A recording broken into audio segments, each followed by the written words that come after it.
네, 6월 3일 대선 우리한테 실존적 의문을 던집니다. 한국 사람에게 과연 도덕관념이 존재하냐? 이 어떤 그 김문수 후보가 안 됐다는 거 말고도 이런 그 실존적 의문 때문에 굉장히 우울해지죠. 어찌 보면 한국인들은 그러니까 부정선거 이슈를 별도로 하고 혹은 부정선거 이슈까지 포함해서 세계적 악마성을 담은 무도덕 정치 강좌를 쓴 겁니다. 무도덕 정치 강좌를. 이런 상황에서 무엇을 할 것인가. 오늘 좀 그 같은 이야기를 약간 좀 철학적으로 살펴보겠습니다. 이건 중국의 승리죠. 신냉전 미중 대립 구도 속에서 한국은 명분으로는 미국과 중국 사이의 주체적 외교를 택했습니다. 그러나 실제는 CSC라는 말을 번역을 하면 우리말로 번역하면 주체적이 되나요? 저는 상당히 중국으로 기운다고 생각을 하죠. 우리 다 그렇게 생각을 합니다. 총리의 1985년 미 문화원 USIS 점거농성 주도자인 김민석 씨를 앉힌 것만 보아도 어떤 행보일지 대충 짐작이 갑니다. 한국은 서방 자유선진국의 군사지정학적 최전선입니다. 신냉전 미중 대립 격화, 북의 핵미사일 도발 강화. 그런데 이게 북의 핵미사일이 이게 중국 오다를 받고 하는 거잖아요. 또 중국에 의한 대만 위기 심화, 또 중국에 의한 남중국해 충돌 증대, 이런 눈에 보이는 군사적 긴장뿐만이 아니죠. 미국이 주도해서 중국의 입지를 급약화시키는 흐름이 강화되고 있습니다. 첨단 분야에서 부품 기술 유학 자본을 차단하고 있고 중국에 대한 관세 장벽을 높이고 있고 당분간 휴전을 해서 낮췄다는 게 50%입니다. 또 베트남 등 중국 연관 제조업 기지를 중국 대체 제조업 기지로 전환시키고자 하고 있고, 그러니까 중국을 완전히 이제 벽에 가두고 있는 거예요, 방 속에. 게다가 이제 최근엔 우주 기반 미사일 방어 시스템을 강화해서 우주에 요격 무기를 깔겠다라는 골든돔 프로젝트를 진행시키고 있죠. 이거는 벌떼 전자광학 위성에 기반한 탄도 추적 시스템입니다. HBTSS입니다. 이때까지의 그 감시 위성 시스템 스벌스 우주 기반 적외선 위성 시스템은 굉장히 고도가 높아요. 그 정지 궤도예요. 그리고 그거는 탄도 추적이 안 됩니다. 그런데 지금 하고 있는 HBTSS는 그 이름 자체죠. T가 트래킹입니다. 트래킹. 탄도 추적을 해요. 또한 위성에 요격미사일을 채워서 무주에서부터 요격을 하는데 그때 요격할 때의 그 탄도미사일, 그러니까 중국 탄도미사일의 구간이 부스트 단계, 이게 이제 사일로에서 떠가지고 4분 정도까지가 부스트 단계입니다. 로켓 연소 단계입니다. 그 초장에 요격하겠다. 또 벌떼 통신 위성을 그냥 겹겹 중중으로 둘러가지고 우주 통신망을 무지하게 철통같이 만들겠다. 이런 거를 다 포함하고 있는 그런 프로젝트죠. 제가 한번 설명드렸죠. 이 같은 살떨리는 상황에서 언제든 중국을 위한 총알바지가 될 의지가 있다고 의심되는 CSA 정권이 시작된 겁니다. 오늘부터 시작된 겁니다. 그러나 6.3 대선은 이 같은 군사지정학 위기보다 우리를 더 가슴 아프게 하는 건 훨씬 더 근본적인 실존적인 문제를 제기한다는 점에 있습니다. 한국인에게 과연 도덕관념이라는 게 존재하냐? 저는 6.3 대선을 두고 한국인의 도덕관념 존재 여부, 도덕관념의 수준 여부를 밝히는 리트머스 시험지다. 그런 말을 주변에 했었어요. 불행히도 그의 대답은 존재하지 않는다. No. 혹은 거의 없다. Almost none입니다. 여기서 잠시 세외 탈출 부탁 말씀 좀 올리고 또 이어가겠습니다. 아시다시피 세외 탈출은 광고가 잘 붙지 않습니다. 붙더라도 천천히 붙는 경향이 있습니다. 도와주시면 보다 좋은 컨텐츠로 찾아뵙는 데 커다란 힘이 되겠습니다. 감사합니다. 이 재판에 5건나 걸려있는 사람이 대통령이 되는 나라예요. 선거법 재판이 일정대로 진행됐더라면 애초에 출마 자격 자체가 없었을 사람이 대통령이 되는 나라입니다. 본인, 아내, 아들, 가족 전체에 걸쳐 황당한 행태, 및 또는 더러운 욕설이 일상화된 패밀리가 대통령 가족이 되는 나라입니다. 이게 대한민국 민낯이에요. 주변에 이런 사람들 많이 발견하잖아요. 상관 있냐? 상관 있냐? 네. 6.3 대선은 중국의 승리이기도 하지만 무도덕, 아모랄의 승리이기도 합니다. 여기서 잠시 무도덕과 부도덕을 구별하겠습니다. 부도덕, immoral, 이거는 도덕 기준을 인정을 해요. 그런데 지키지 않는 상태가 부도덕입니다. 그에 반해서 무도덕, 아모랄이라는 거는 도덕 기준 자체를 인정 안 하는 거예요. 그런 거 없다라는 거예요. 대한민국은 현재 무도덕의 심연에 빠져 있습니다. 이 대한민국이 서방 선진국인 만큼 곳곳에 뭐 직업윤리는 꽤 존재를 해요. 뭐 엔지니어라든지 특히 이런 분들, 프로페셔널 에틱스가 곳곳에 존재합니다. 최소한 이 정도의 그 고급진 그런 그 사회가 돌아가려면 그런 게 존재해야 돼요. 물론 판사 법조계에 직업윤리 있을까? 저는 그건 퀘스천 마크예요. 헌법재판관 직업윤리 그건 퀘스천 마크예요. 그러나 일선에서 땀 흘리는 데 가면은 굉장히 직업윤리 수준이 높을 때가 많아요. 그러나 직업윤리 이거는 이제 19세기 말 20세기 초에 사회학의 아버지 그 에밀 듀르갱이 이야기한 겁니다. 프로페셔널 에틱스가 중요하다. 근데 직업윤리 말고 공화국의 정치윤리는 어떠냐 이거예요. 폴리티컬 에틱스는 어떠냐 이거지. 공화국의 정치 도덕은 어떠냐. 폴리티컬 모랄은 어떠냐. 꽝입니다. 제로입니다. 그런 거 있어? 뭐 상관 있어? 이게 으스스하죠. 이는 부도덕이 아니에요. 무도덕이에요. 일본인은 부도덕을 말하지만 우리는 무도덕을 지켜둔 겁니다. 한국인은. 예, 일본인 중에 가장 깔끔하고 아름다운 일본어 문장을 쓰는 것으로 유명했던 문필가가 있습니다. 이 문장이 워낙 아름다워서 노벨 문학상 후보로도 거론됐던 사람입니다. 필명 미시마 유키오. 일본 극좌파가 날뛰던 1960년대에 이에 대한 반발로서 극우 도라이로 전락했습니다. 분기탱천한 나머지 1970년에 도쿄 자유대 기지에 들어가 자유대는 봉기하라! 자유대는 봉기하라! 이렇게 촉구하면서 할복 자살을 했는데 원래 할복 자살하면 옆에서 칼을 잘 쳐서 목을 댕강 잘라줘야 되는데 옆에 사람이 그 같이 들어갔던 동료가 겁에 질려가지고 목을 못 쳤어요. 그래서 거의 난도질을 했습니다. 굉장히 고통스럽게 죽었죠. 그가 쓴 아름다운 수필 시리즈 제목이 부도덕 교육 강좌입니다. 예, 일본어로는 부도덕의 수업입니다. 네, 한국인이 해냈습니다. 일본인은 기껏해야 부도덕, 이모럴이 한계인데 한국인은 무도덕, 아모랄의 경지까지 나아갔습니다. 예, 백모 보고 수필 써달라, 시리즈 써달라 그러면 무도덕 교육 강좌라는 풍자적 수필을 쓸까 생각 중입니다. 국뽕 여러분, 가슴이 웅장해지십니까? 드디어 일본을 넘어섰습니다. 현대 문명에서는 무도덕을 향한 중력이 강력하게 작동을 합니다. 네, 강력하게 작동을 해요. 종래의 도덕은 공동체 혹은 종교에 기반하기 때문입니다. 현대 문명에서는 전통 공동체가 붕괴하고 공동체 유대, 커뮤니티 어태치먼트가 증발합니다. 종교 역시 약화됩니다. 따라서 도덕의 기반이 없어져요. 그래가지고 현대 문명이 무도덕을 향한 중력장이 굉장히 강력하게 작동하는 그러한 문명입니다. 이 현대 문명의 무도덕성을 극명하게 표출시킨 것이 1960년대부터 약 20여 년간 프랑스를 휩쓴 포스트 모더니즘입니다. 이걸 해체주의죠. 디컨스트럭티비즘이죠. 해체주의라는 말 자체가 포스트 모더니즘의 왕 중에 하나인 자크 데리다가 만든 말이죠. 프랑스 포스트 모더니즘은 70년대 말 80년대 초 보트 피플, 베트남 탈출 난민이죠. 200만 명이 탈출해서 그중 100만 명이 바다에서 숨졌습니다. 이 보트 피플로 끝났습니다. 이 베트남은 과거 프랑스 식민지였죠. 그래서 프랑스 좌파들이 베트남의 공산혁명을 굉장히 칭송을 했었어요. 뭐 거의 선 중에 이런 선이 없다, 지고의 선이 없다라고 떠받들었었어요. 그런데 70년대 말에 보트피플이 저렇게 탈출을 해서 베트남으로 밀려든 거예요. 그래서 그때 프랑스 좌파의 해체주의가 그때 80년대 초반에 막을 내렸습니다. 그런데 이게 늦게 배운 도둑질이 더 무섭다고, 예. 그 프랑스 해체주의, 포스트 모더니즘이 미국으로 건너갔어요. 근데 미국은 용도가 달라요. 미국은 이거를 미국을 휩쓸었던 친중 하이퍼 글로벌리즘이 레시피로 뽑아든 거예요. 공화국, 주권국가 체제를 약화시키는 좋은 수단이다. 이렇게 뽑아든 거예요. 이자들, 친중 하이퍼 글로벌리즘, 하이퍼라는 건 초초초죠. 친중 초글로벌리스트들의 관점에서는 이겁니다. 첫째, 공산 전체주의도 세계시장 속에 돈맛을 보면 착해진다. 둘째, 서방 주권국가 체제, 자유공화국 체제는 거추장스럽다. 약화시켜도 된다.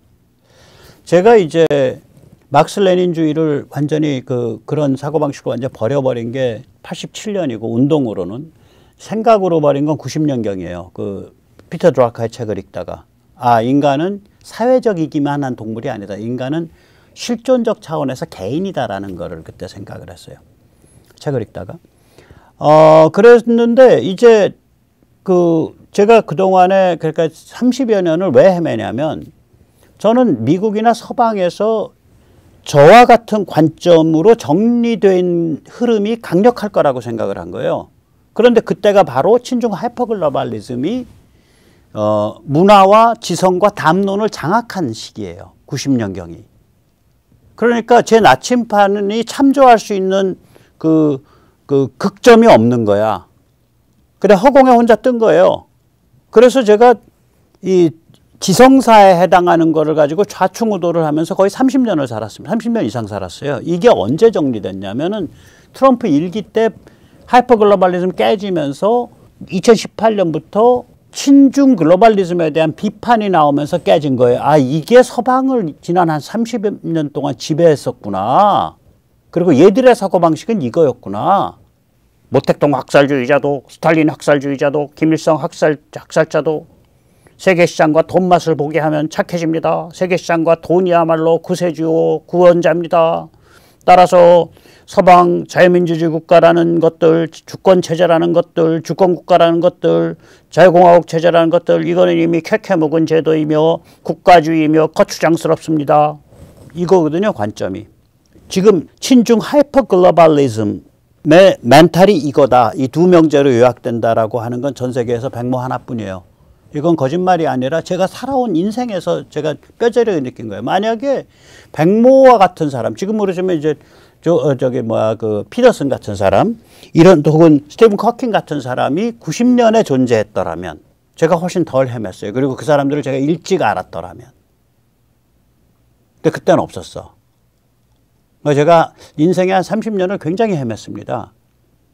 그러니까 전체주의는 버렸는데, 그리고 개인의 실존적 중요성은 이해를 했는데 그것이랑 맞출 수 있는 도덕 철학, 정치 철학을 못 찾는 거예요. 그런 상태였었어요. 한 30년 동안, 30여 년 동안. 그렇죠. 한 30년 동안이죠, 거의. 이 해체주의, 포스트 모더니즘은 프랑스라기보다 미국에서 더 꽃을 피웠어요. 악의 꽃, 르프레르 두마, 보들레르의 1857년 시집 제목이죠. 악의 꽃이에요. 미국에서 꽃을 피운 거예요.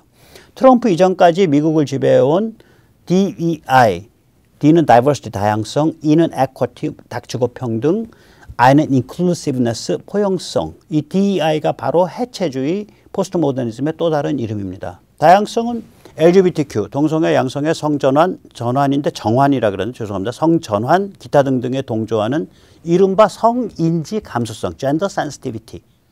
우리나라에 그런 주장하는 사람 많아, gender sensitivity. 근데 너는 오케이, 젠더에 대해서 센시티브해. 너 도덕에 대해서 센시티브 아니야? 젠더는 성이잖아. 너 성만 밝히지 도덕에 대해서 무감각한데 너 짐승이냐? 난 그렇게 말하고 싶어. 네가 말하는 젠더에 대해서 그렇게 센시티브하다면, 감성이 높다면 너는 정치 도덕, 공화국의 정치 도덕에 대해서도 감성이 높아야 될 거 아니야? 저는 그렇게 말하고 싶은 거예요. 두 번째는 닥치고 평등이죠. 뭐 시위하면서 내걸잖아. 재벌곡간 700조 헐어서 날아갔자. 기회의 평등, 성취 기반 보상 대신에 무조건적 결과적 평등 아니에요. 전교조가 교사의 업무에 대한 평가를 거부했잖아. 성취 기반 평가, 성취 기반 평등을 거부하는 거예요. 닥치고 평등이야. 대가리수만큼 고스란히 나눠라 이런 식이지. 그 다음에 포용성, inclusiveness. 이거는 가치에 관한 평가 판단을 버려라 이 소리예요. 그래서 요새 시진핑이 가장 잘 사용하는 게 포용성입니다. 우리는 문명에 대한 포용성을 가져야 됩니다. 서방 문명만 현대 문명이 아닙니다. 중국 공산주의 체제도 현대 문명이고 그것도 버젓한 문명입니다. 이것이 바로 포용성입니다. 시진핑이 요새 인클루시브네스 얘기 많이 합니다. DEI, 이게 해체주의예요. 6.3 대선은 해체주의와 종중의 결합물이 승리한 겁니다. 종중 해체주의의 승리입니다. 종중 해체주의. 프로-차이나 디컨스트럭티비즘이에요. 이재명 정부는 이 DEI 해체주의 엄청 띄울 겁니다. 왜냐? 해체주의야말로 자유공화국의 정신적 기초와 주춧돌을 없애버릴 수 있다라고 믿는 자들이기 때문입니다. 잘 알아요. 근데 다행히 미국서 저게 뿌리가 끊겨 있어서 띄우는데 한계가 있어요. 왜냐? 이거 띄우는 건 지식인들인데 지식인들은 이걸 떠들었을 때 본가에서 떠야 떠들거든. 그래야 자기 커리어가 보장되니까. 자, 그런데 사회가 무도덕의 심연에 빠지면 무슨 일이 벌어질까요? 한 대륙을 구성하는 약 20개 국가들이 이 무도덕의 심연에 한꺼번에 빠졌다고 한번 상상을 해보십시오. 한 대륙을 구성하는 20여 개 국가들이 섬기는 국교, 그 나라의 특정 종교 간의 특정 종단의 가르침이 인류 보편의 가치가 아니라 우리나라 최고, 우리 민족 최고, 모든 다른 나라, 이웃 나라를 지배할 나라, 모든 다른 민족, 이웃 민족을 지배할 민족, 이런 식의 가치를 그 종단 지도자들이 떠든다고 생각해 보세요. 각 나라의 국교 지도자들, 성직자들이 하나님을 찾으며 옆에 놈들 쳐부셔서 죽일 수 있게 도와주시옵소서, 예수 그리스도의 이름으로 빕니다. 아멘. 이렇게 기도한다고 상상해 보십시오. 실제로 일어났던 일입니다. 그런데 이 국가들이 현대 문명을 이끄는 최첨단 선진국들이고 이 대륙의 이름이 유럽이에요. 이게 19세기에 벌어진 일이에요. 끔찍한 일이 벌어진 거예요. 이 끔찍한 무도덕의 심연 덕분에 제1차 세계대전이 터졌습니다. 당시 유럽 사람들은요, 우리 유럽인들, 그때는 위 유로피안이라고 그랬어요. 우리야말로 문명, civilized 된, 지구상에서 유일하게 문명화된 사람들이라고 생각했어요. 우리 유럽인들이 어떻게 서로 잡아 죽이는 전쟁에 그런 거 없어. 그러다가 빠벙 터진 거예요, 1차 대전. 여기서 벤발이요. 1차 대전은 연합국과 중부열강국, 센트럴 파워즈 사이의 전쟁입니다. 중부열강국은 여기 노란색입니다. 독일, 그 다음에 오스트리아 헝가리 제국, 그 다음에 불가리아, 그 다음에 오토만 제국입니다. 이 중부열강국을 추축국 엑시스라고 부르면 안 돼요. 추축국은 전혀 다른 뜻입니다. 추축국은 1차 세계대전 끝나고 나서 한 20여 년 지나서 1936년에 맺어진 나치 독일과 파쇼 이탈리아 사이의 동맹을 가리킵니다. 그게 추축동맹입니다. 이걸 베를린 로마 추축동맹 엑시스라고 부릅니다. 파쇼 이탈리아를 만든 베니토 무솔리니, 이 사람이 히틀러보다 훨씬 더 그 격조 높은, 그러니까 나름 격조 높은 말을 해요. 이렇게 말합니다. 유럽 전체주의가 베를린 로마 추축을 중심으로 회전합니다. 마치 그게 언제야? 2023년 3월에 모스크바로 간 시진핑이 푸틴 손을 잡고 지금 지구에서는 100년 이래 최대의 사건이 벌어지고 있습니다. 역사적 격변이 일어나고 있습니다. 우리 푸틴 형님과 제가 이 격변의 중심을 이끌어가고 있는 당사자들 아니겠습니까? 그렇게 말했잖아요. 똑같은 관점이에요. 참고로 전체주의란 단어를 띄운 것도 베니토 무솔리니입니다. 베니토 무솔리니가 히틀러 집권보다 한 10여 년 먼저 집권해요. 22년인가 집권하니까 히틀러는 33년이고. 베니토 무솔리니가 원조예요. 파쇼 이탈리아가 나치 독일의 원조예요. 이 베니토 무솔리니는 그런 말을 하죠. 그러니까 민족이 국가가 전체다. 민족, 국가 바깥에는 아무것도 존재하지 않는다. 그래서 전체주의란 단어가 생긴 거예요. 토탈리테리아니즘. 네. 1940년에, 그러니까 1936년에 베를린 로마 추축 동맹이 생기고 1940년에 일제가 추축 동맹에 합류했습니다. 여기서 잠시 왜 축동맹을 뜻하는 엑시스의 번역어를 왜 추축국이라고, 추축이라고 하냐. 추의 뜻을 살펴보겠습니다. 우리가 축은 알잖아. 바퀴축. 그거 중심으로 해서 돈다. 추도 마찬가지입니다. 추는 지도리를 뜻합니다. 지도리가 뭐냐? 순수 우리말이에요. 성문 같은 큰 문의 회전 시스템이에요. 경첩, 우리가 문이 이렇게 돌아갈 때 이렇게 중간에 이렇게 끼어지는 경첩이라 그러잖아요. 근데 문이 만약에 크고 무거우면 경첩이 견딜 수가 없잖아. 그러니까 문의 가장자리에 위아래 수직 방향으로 실린더형 돌출부를 만들고 바닥에는 구멍을 파서 그걸 꼽고 위에는 또 구멍을 파서 이렇게 구멍을 파서 위로 밀었다가 뚝 내려놓는 거죠. 이거를 그러니까 그 문짝에 달린 위아래 수직 돌출부를 숫지돌이라 그러고요. 천장과 바닥에 파인 구멍을 암지돌이라 그럽니다. 이런 비슷한 게 대형 유리문, 이런 지금 사진에 보는 대형 유리문에 보면 대형 유리문이 경첩이 없이 열리잖아요. 근데 가만히 보면 그 귀퉁이에 저 바닥과 천장에 저런 식으로 지돌이가 돼 있는 거예요. 예. 지돌이와 비슷한 게 돌적이죠. 돌적이가 돌이 이 짱돌 돌이 아닙니다. 돈다라는 돌이에요. 그 어원이. 이게 우리 전통 경첩이에요. 요즘 경첩과 달리 위로를 위도라고 썼습니다. 죄송합니다. 위로 들어 올려서 문짝을 떼고 아래로 내려서 문짝을 끼웁니다. 문짝에 달려있는 돌출부를 수돌적이라고 부르고요. 문틀에 달려있는 수용부를 암돌적이라고 부릅니다. 자, 이제 뱀발은 다 지나갔습니다. 이제 왜 추축국에 지돌이 추를 왜 쓰느냐. 그것도 결국 그걸 중심으로 해서 돈다 이거예요. 그 바퀴축. 그것도 바퀴축을 중심으로 해서 돈다. 그래서 추축국이에요. 그러니까 axial axis예요. 똑같은 말을 두 번 한 거예요. 네. 영어로는 그냥 axis라 그럽니다. axis alliance, 추축 동맹이라고. 니체는 19세기 현대 문명의 최선두주자 유럽에 대해서 19세기 말 1880년대 이런 취지로 말했습니다. 짜라두짜는 이렇게 말했다. 니체의 대표작에서 말합니다. 취지입니다. 의역입니다. 열강들로 이루어진 유럽 대륙 전체, 이를 구성하는 수십 개 나라 각각이 무도덕에 함몰되어 있다. 불똥만 튀면 활활 타오를 수밖에 없는 마른 풀로 가득한 황야와 같다.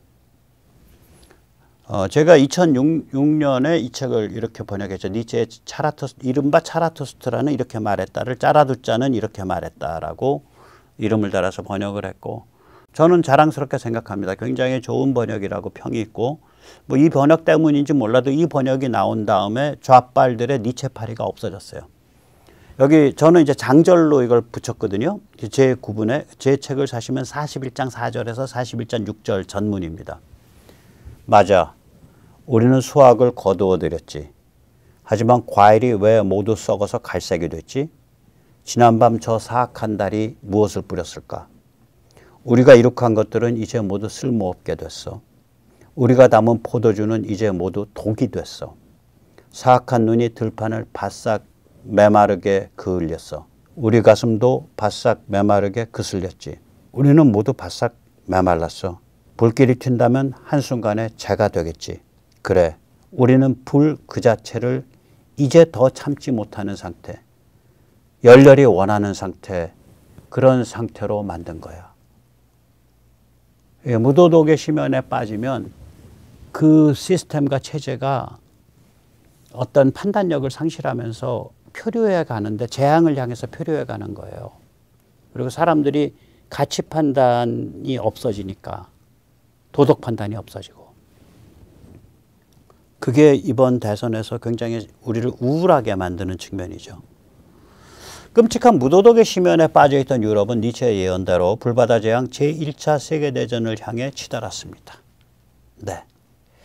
그 결과 니체의 예언대로 지옥의 불길, 니체가 이제 지옥의 불길이라는 용어를 쓰거든요. 이게 뭐냐면 지옥의 불길가 정신을 획득했다, 이런 표현이 있어요. 그게 이론으로 중무장한 복수심 원한이죠. 좌빨 운동이 마르크스 레닌주의 이전에는 이론적 토대가 약했습니다. 마르크스 레닌주의는 스스로를 과학이라고 주장했잖아. 그래서 과학적 공산주의라고 불렀잖아요, 스스로를. 그러니까 지옥의 불길, 즉 복수심과 원한의 정신이 이론으로 중무장한 상태가 된 거예요. 이 지옥의 불길가 러시아를 장악했죠. 러시아에서 끔찍한 일이 일어날 것이다라 그랬고, 그것과 별개로 니체는 뭐라 그랬냐면 지옥의 불길가 정신을 획득했다라고 말했어요.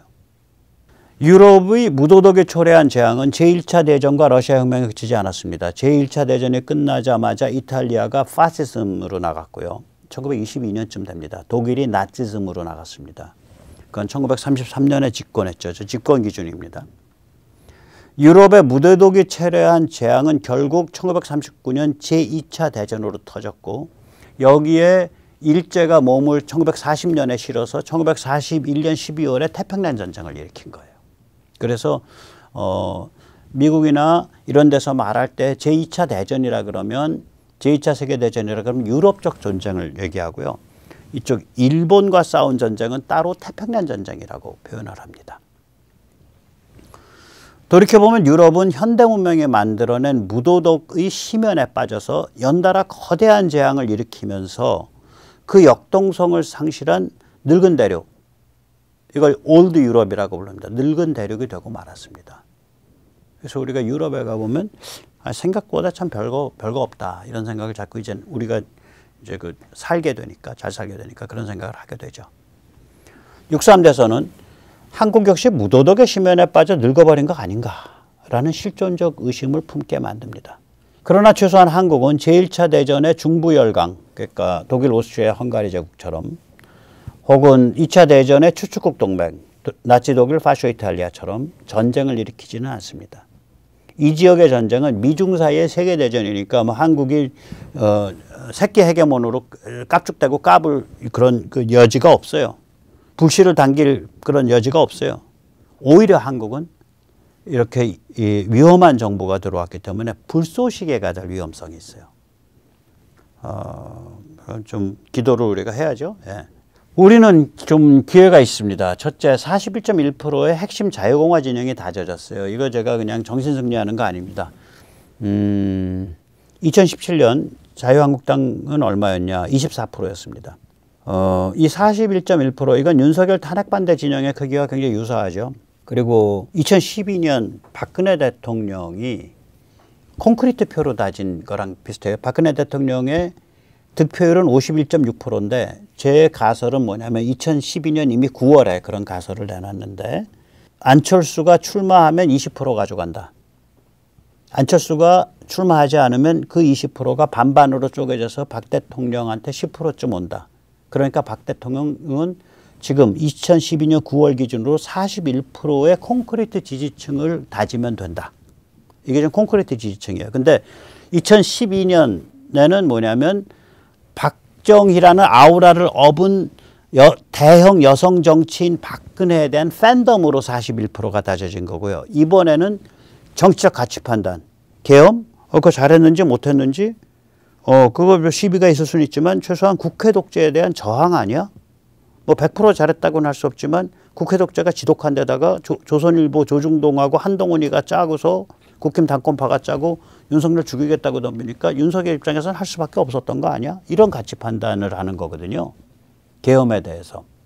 그 다음에 탄핵에 대해서 그럼 뭐 그거 뭐 초단기 비무장 상징성 계엄인데 야 그게 왜 저기 탄핵 대상이야? 계엄에 대해서. 그 다음에 김문수 후보의 경선 승리 5월 3일. 김문수 후보를 5월 10일 날 그 후보로 지켜낸 당원혁명. 그 다음에 이번에 41%. 이게 다 맥이 같아요, 지금. 이게 콘크리트라고요. 정치적 가치 판단에 기반한 콘크리트 41%가 완성된 겁니다. 이건 대단한 겁니다. 예. 대단한 거예요. 제가 무슨 정신승리하자고 얘기하는 거 아닙니다. 둘째, 박근혜 전 대통령 덕분에 영남 국민의힘 진영이 안정화됐습니다. 그래서 뭐 홍준표는 이제 국힘 갈갈이 찢어집니다. 안 찢어져요. 지금 국힘의 국회의원의 태반은 뭐 7, 80%가 영남이잖아요. 근데 영남에서 박 대통령이 행보를 시작을 했기 때문에 국힘 그 영남권 국회의원들이 난잡한 짓을 하는데 딱 그 울타리가 쳐진 거예요. 아마 박 대통령이 뭐 이번에 나선 거는 마지막 순간 나선 거는 뭐 김문수 후보의 당선 그 자체를 위함이기도 하지만 다른 한편으로는 어떤 경우에서 컨틴전스로서 김 후보가 낙선할 경우에 국힘이 분열되는 원심력을 막겠다라는 그 의지와 상징의 표명일 수 있어요, 이게. 셋째, 내년 지방선거, 그 다음에 내년 교육감 선거를 바라보며 준비할 수 있습니다. 2026년이죠. 예. 정당에서는 국힘을 혁신하고 정당 측면에서는 시민 영역 측면에서는 자유공화주의 담론과 운동을 심화해야 돼요. 네, 이제 이거를 또 끈을 메고 해야 됩니다, 우리가. 네, 그렇습니다. 넷째는 뭐냐면 제가 전에는 말씀드렸지만 우리 그 나라의 종중 해체주의 카르텔의 원천은요 이미 평양이 아닙니다. 하나는 베이징의 중국 공산체제고요. 다른 하나는 미국의 친중 하이퍼 글로벌리즘 해체주의입니다. 둘 다 뿌리가 끊긴 거예요. 끊겨가고 있는 거예요. 기반이 급속히 약화되고 있는 거예요. 쟤들 뭐 유식한 척하고 무지하게 떠들잖아요. 그 단어들 보면 전부 베이징 중국 공산당 단어든지 아니면 미국 그 해체주의 단어예요. 심지어 제왕적 대통령. 그거 미국에서 1973년에 나온 단어예요. 닉슨의 워터게이트 사건 터지기 전에 닉슨 사냥하려고 미국 좌파가 만들어낸 단어예요. 임피리얼 프레지던시. 하나도 유식한 놈들 아니에요. 그냥 복사 붙이기야 전부. 복사 번역 붙이기. 자동 번역기야. 중국에서, 베이징에서, 워싱턴에서. 그러니까 식자층도 그렇게 떠들지. 미국에서 공부하는 애들도. 그게 대세니까 미국 쪽. 근데 지금은 외국 논문 보면서 그게 점점 줄어들어가고 있으니까 야 내가 어떻게 해야 이 앞으로 여기서 밥 벌어먹고 살지? 밥 빌어먹고 살지? 이 계산을 하죠 당연히. 그런 거 이게 냉정하게. 그래서 우리가 이제 우리 문제예요. 순전히. 우리가 어떻게 싸우냐는 문제예요. 다시 한번 말씀드립니다. 제가 30년 헤맬 때는요. 이 미국의 친중 하이퍼 글로벌리즘 해체주의가 80년대 말부터 2018년까지 일방적으로 득세를 했어요. 저는 그게 미국과 서방이 그렇게 망가져 있는 줄 몰랐어. 저의 사상적, 정치 철학적, 도덕 철학적 고민이 왜 미국과 서방에서 왜 답이 제대로 없냐, 흐름이 제대로 없냐, 이걸 해석을 못한 거예요. 제가 참조할 만한 모델이 하나도 없었어요. 그러다가 미국에서 반중이 되면서 친중 하이퍼글로벌리즘의 공격이 2018년부터 시작되면서 아, 미국과 서방이 여기 함몰돼 있었었구나. 그래서 이게 내가 참조할 만한 극점, 내가 참조할 만한 지도, 내가 참조할 만한 그 지향성이 없었던 거구나. 라고 2019년, 20년 이때야 알게 된 거예요. 그러면서 저의 머리가 좀 많이 정리된 거예요. 그 경험을 했던 저의 관점에서 보면 지금 쟤들이 얼마나 깜깜한 절벽 앞에 서 있는지를 알 수 있어요. 쟤들이 참조 모델이 없는 거예요. 복사 붙이기 할 원천 소스가 다 빛이 바래지고 있는 거예요. 정신의 빛이 바래지고 있는 게 기본이 나가리가. 싸울 수 있습니다.